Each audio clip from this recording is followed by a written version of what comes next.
We're back at Gunsite Academy outside of Prescott, Arizona to train our 2 rookie shooters at one of the finest civilian training facilities in the world. Gunsite legacy dates back to 1976 when Colonel Jeff Cooper began the American Pistol Institute, which later became the Gunsite. When Colonel Cooper started Gunsite, it was originally known as the American Pistol Institute in 1976, And his thinking was that police and military already had facilities to train. It was the normal citizen, the private citizen, that didn't have anywhere to receive good firearms self-defense training. He took it upon himself to take some skills that he and several others had developed through competition.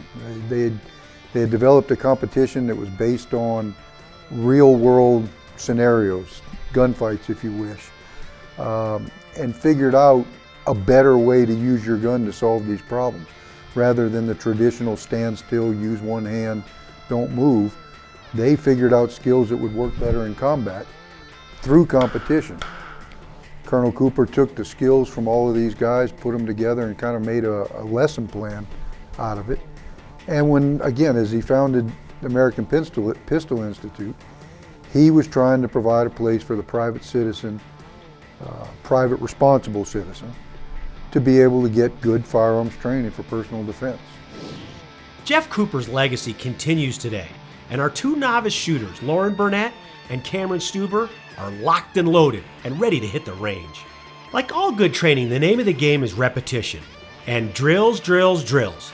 But first things first, you have to shoot the gun and be comfortable with it. Lauren Burnett has never fired a gun in her life, and as she steps onto the range, nervous and scared, instructor Mike Moore guides her through her first pull of the trigger.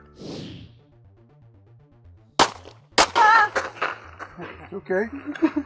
All right. Okay. Now, put it back in the holster.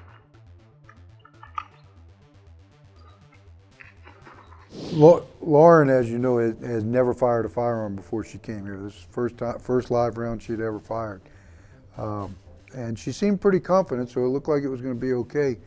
But on the first shot, she jumped up and squealed or giggled or something. I'm not quite sure what it was. And I don't know, she might even have had a tear or two. I'm not sure. You have a brand new experience in life, okay? Something you've never done before. You did it, and it feels good, right? Yeah. Feels good, right? Yeah. It has to feel good, right? Yep. Okay, good.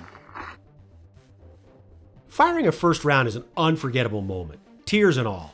And taking their skills from the classroom to the range for any beginner can be a tough transition for a new shooter. But within no time, Cameron and Lauren are looking like pros.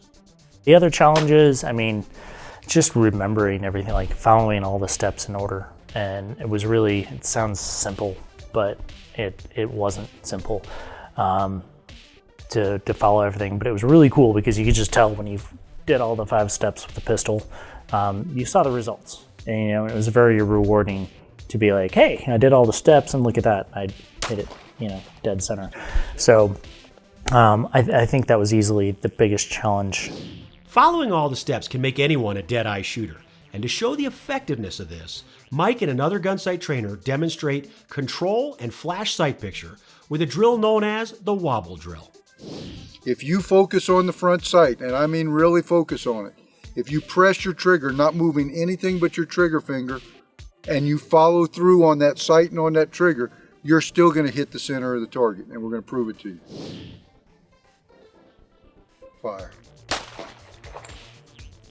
Fire. Fire. Okay, now I don't even need to look at that target, and I can tell you that they're all in the center, aren't they? The fact is, the wobbling around isn't that big a deal. As long as your focus is on the front sight, the sight is somewhere in the center of the target, and you press on the trigger and follow through, the shots are going to go to somewhere in the center of the target.